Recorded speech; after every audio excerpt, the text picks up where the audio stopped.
শেখ হাসিনার বক্তব্য স্টান্টবাজি।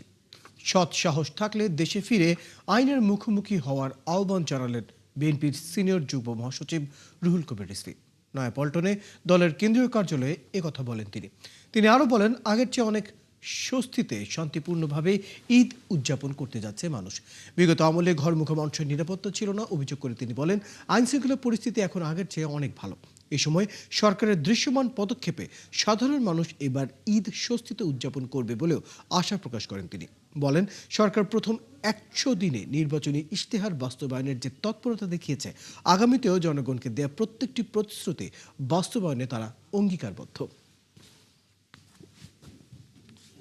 বাইরে বাড়িমুখী যারা এই ধরনের ফ্যাসিস্ট সরকাররা নানা ধরনের নাটক করার চেষ্টা করে, নানা ধরনের কথা বলার চেষ্টা করে, এবং সেটা উনি তার যে অপরাধ সেটাকে তিনি একবার খুব নীরবে নিভৃতে কোনো হইচই ছাড়া ঝামেলা মুক্তভাবে যখন উনি চিন্তা করেন, তাকে তিনি কি ভাবেন যে তিনি কোনো অপরাধ করেছেন কি করেননি?